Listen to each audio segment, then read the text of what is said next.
Olá, meu nome é Cíntia Vilela, eu sou advogada, orientadora familiar, sou casada há 17 anos, tenho 2 filhos, Vinícius de 16 anos e Frederico de 10 anos. E a convite da Ágata, acadêmica de enfermagem da Universidade de Santo Amaro, vim hoje compartilhar um pouquinho com vocês sobre as nossas experiências, a nossa jornada até os dias de hoje com o diagnóstico do meu filho Vinícius de 16 anos, portador de distrofia muscular de Duchenne. Nós tivemos o diagnóstico do Vinícius quando ele tinha 5 anos, nós não temos nenhum caso na família, ele desenvolveu essa mutação genética e com 5 anos nós descobrimos algo que a gente já sentia que ele apresentava alguns sinais. Ele demorou um pouquinho mais para andar, ele andou somente com 1 ano e 4 meses e sempre tinha uma dificuldade para correr. Nós, mães, a gente sempre faz essa comparação com sobrinhos, com filhos de amigos, e nós notávamos, eu e o pai dele, que tinha algo diferente. O andar dele era com as perninhas abertas, a gente sempre achava que tinha alguma coisinha, mas nunca imaginava que era algo grave. E sempre questionávamos os médicos dele. O pediatra dele, que foi o meu pediatra, um senhor muito experiente, nós questionávamos ele. Doutor, por que o Vinícius anda com as pernas abertas? Por que ele não corre com muita agilidade? E ele sempre falava, não, é porque o seu marido ele é grande, ele tem os ossos fortes, ele é um menino pesado. Aliás, o Vinícius nasceu com 39 semanas e quase 5 quilos, ele era realmente um bebezão. Então, por isso, o médico sempre acreditou que não havia nada de grave com ele. E assim ele se desenvolveu muito bem, um menino muito inteligente, nunca apresentou nenhum problema cognitivo. Mas aos 5 anos, ele já estava na escola.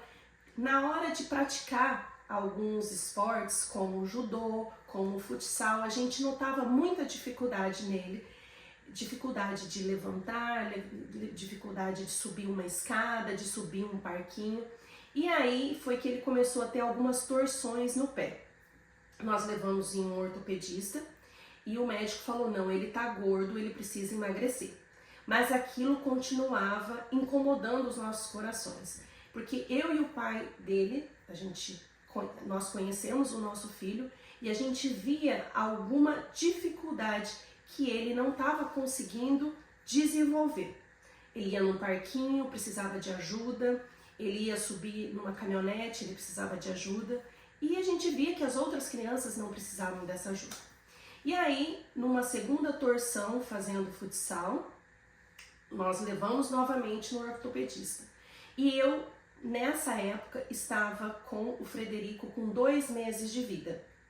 Então, ele era bebezinho quando nós tomamos a decisão de investigar e levamos ele num terceiro médico em Campo Grande, Mato Grosso do Sul, onde eu nasci, onde meus filhos nasceram, e nós tínhamos lá muitos médicos conhecidos. A minha família tem muitos médicos lá, então por indicações de um familiar, nós chegamos a esse terceiro ortopedista, que na hora que ele viu o Vinícius, ele notou algo diferente e perguntou para o meu marido, eu estava com o meu filho bebê em casa, e perguntou para o meu marido se ele tinha passado já com algum neurologista. Meu marido estranhou aquela pergunta e falou, não, ele nunca passou com nenhum neurologista.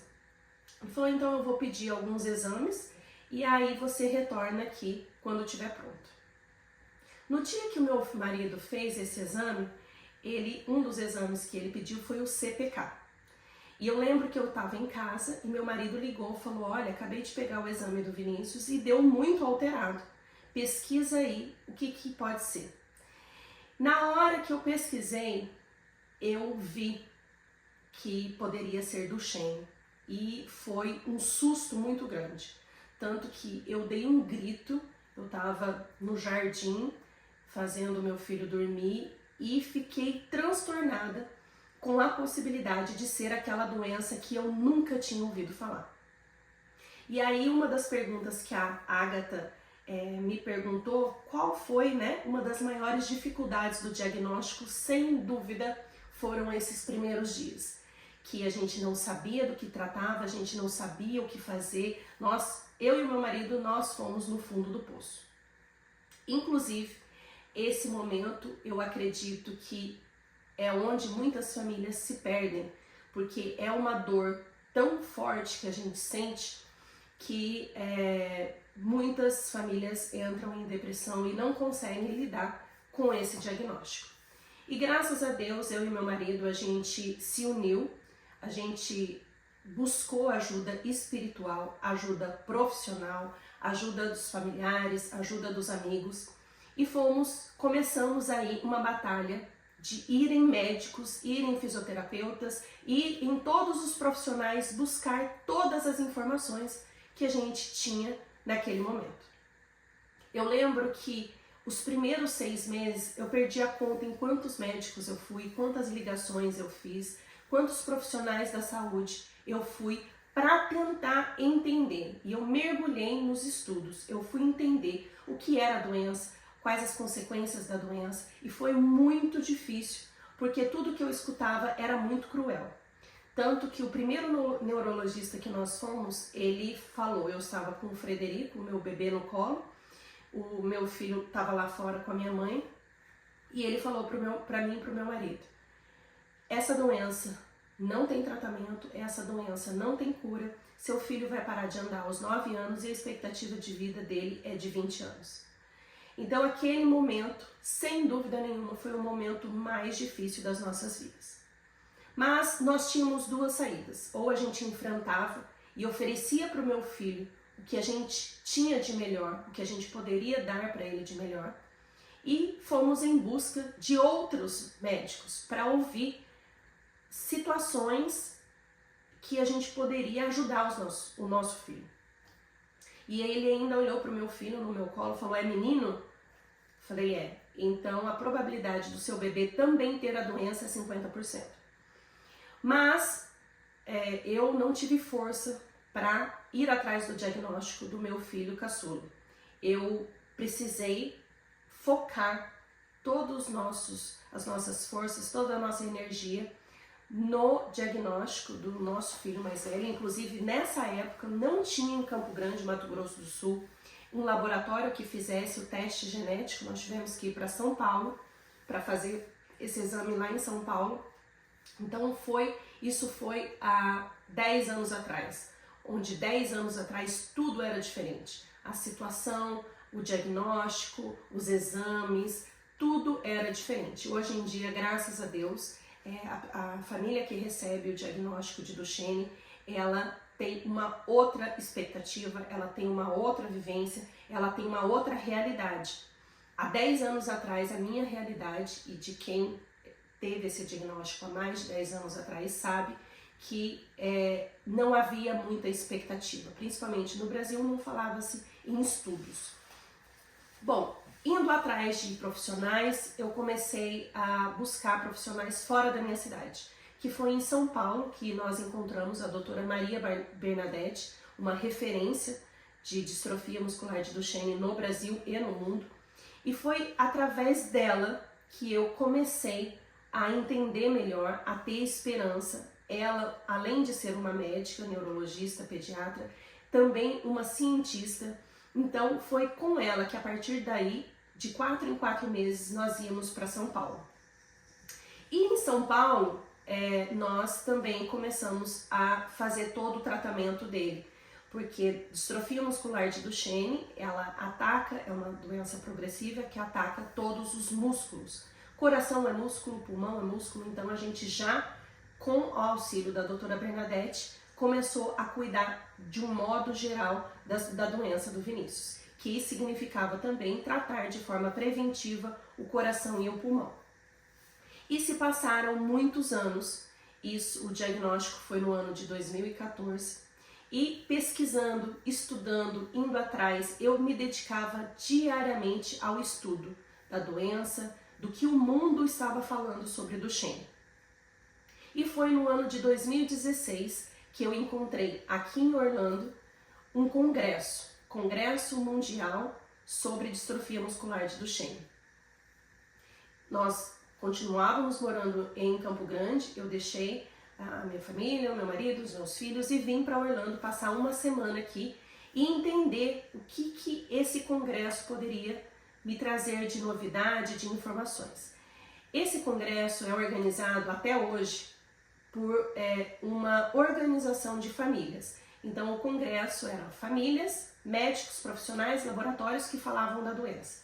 E foi em 2016 que eu comecei a pesquisar o que eu poderia oferecer e o que estava em estudo para a doença do meu filho. Foi quando eu tive a primeira certeza que seria aqui nos Estados Unidos que eu conseguiria algo melhor para o meu filho. E foi dessa forma. Depois desse ano de 2016, eu entrei em contato com os laboratórios que estavam com tratamentos em estudo e comecei a mandar e-mails. Mandar e-mails de que eu queria que meu filho participasse desses estudos. E foi no ano de 2019 que ele estava no limite da idade para um estudo que eu e meu marido, nós decidimos, porque todos os e-mails que a gente mandava, a gente falava, nós moramos no Brasil e queremos ir morar nos Estados Unidos. E os laboratórios não queriam arcar com essas despesas, com essas responsabilidades. E aí no ano de 2019, logo no início, eu e meu marido tomamos a decisão em mudar para os Estados Unidos e aqui tentar colocar ele em algum estudo. Então, nós viemos em 2019 para Orlando com um possível estudo em vista e mesmo continuando sob a orientação da doutora Maria Bernadette em São Paulo, nós colocamos ele, depois de 2 meses de muita luta, de muita consulta, de muitos exames, nós conseguimos colocar ele em um estudo médico de uma nova medicação. Que medicação é essa que esse ano foi aprovada? Ela é um remédio chamado Givinostat, que agora chama Duvyzat, e ele foi aprovado pelo FDA este ano de 2024 para um tratamento para a distrofia muscular de Duchenne. Ele não é a cura, ele apenas ajuda a não progredir a doença. Bom, então, entre toda essa jornada do diagnóstico, em achar alguma coisa nos Estados Unidos e nos mudar para os Estados Unidos, foram muitos anos, foram muitas lutas, foram muitas batalhas. E aqui eu vou responder uma outra pergunta, que foi qual o tratamento que ele utiliza. Então, ele começou com 5 anos tomando deflazacort, tomando corticoide, e fazendo fisioterapia, fazendo hidroterapia e tomando vários suplementos para ajudar a desintoxicar, porque o corticoide, ele inflama demais, né? Ele causa muitos efeitos colaterais. Então, o tratamento principal, acompanhado pela doutora Bernadette, era basicamente corticoide, suplementos, vitaminas, fisioterapia e hidroterapia. Chegando aqui nos Estados Unidos, para minha surpresa, ele entrando no estudo, nada mudou. Ele continuou com todas as orientações que a médica, desde os 5 anos, deu a ele. Ele continuou fazendo tudo o que ele já havia fazendo, tomando a mais essa nova medicação, que inclusive, a partir de 2025, já vai estar disponível para venda. E realmente eu acredito que esse remédio tem ajudado muito meu filho. Até os 14 anos, o Vinícius andou muito bem. Ele ia para a escola, ele tinha uma vida normal, mas infelizmente ano passado ele caiu, ele teve uma queda e fraturou 2 vezes o joelho. No mês de fevereiro ele teve a primeira fratura e no mês de junho de 2023 ele teve a segunda fratura, o que dificultou muito ele continuar andando. Hoje ele anda pela casa, ele anda pequenas distâncias, mas com maior dificuldade. Então, para os estudos, ele ainda continua deambulante, porque ele consegue andar mais do que 6 minutos, mas é claro, até mesmo para poupar ele de outras quedas, para poupar ele de dores, nós sempre deixamos com que ele faça o que ele consegue no limite dele. Então, ele tem uma vida normal, ele vai todos os dias para a escola, ele é um menino extremamente inteligente e eu acredito que a qualidade de vida que hoje ele tem foi que desde os 5 anos nós nos preocupamos em oferecer a ele tudo que a gente podia. E principalmente, uma das coisas que foi mais importante, que inclusive depois que eu cheguei aqui em Orlando, em 2019, muitas famílias me procuraram e eu tive como uma missão ajudar todas essas famílias. Inclusive, acredito que foi por isso que a Agatha me encontrou nas redes sociais, porque eu tenho um trabalho, uma missão com essas famílias de, além de passar todas as informações que eu consegui durante toda essa jornada, eu acredito que um dos principais pontos para que a criança consiga se desenvolver, consiga encarar o diagnóstico, é ter uma família forte e unida. E foi isso que eu acabei desenvolvendo como orientadora familiar. O apoio que a família precisa é não viver a doença, mas viver os obstáculos, as dificuldades, cada dia após o outro. E eu costumo abrir o meu dia a dia nas redes sociais, mostrar, compartilhar, justamente para mostrar que sim, a doença ela é uma doença grave, ela é uma doença que está em mudança porque estão vindo muitos tratamentos e graças a Deus hoje a realidade de uma criança que tem o diagnóstico é diferente da criança que tem há 10 anos atrás, mas ao mesmo tempo eu quero passar para essas famílias que há luz, não há só escuridão quando uma família recebe um diagnóstico. E nós, pais, a gente precisa fortalecer como homem, como mulher e como família, para que a criança cresça num ambiente seguro, com muito amor e segurança. É o principal ingrediente para que essa criança se desenvolva bem. E é claro, nós até hoje temos as nossas dificuldades. O Vinícius continua ainda no estudo que vai finalizar só no final do ano. E aí, ano que vem, nós estamos já na expectativa de colocar ele em outro estudo, que é a terapia genética. Também ainda não é a cura, mas é um tratamento que vai aí, com certeza, dar mais qualidade de vida para ele. E a terapia genética, hoje, ela é apenas um dos braços de um conjunto de possibilidades que a medicina hoje está alcançando para os garotos com distrofia muscular de Duchenne. Bom, eu espero ter contribuído nesse estudo sobre distrofia muscular de Duchenne. Estou à disposição nas minhas redes sociais. Se você quiser, eu vou deixar aqui embaixo as minhas redes sociais. Quem quiser entrar em contato, só me escrever que eu estarei sempre à disposição.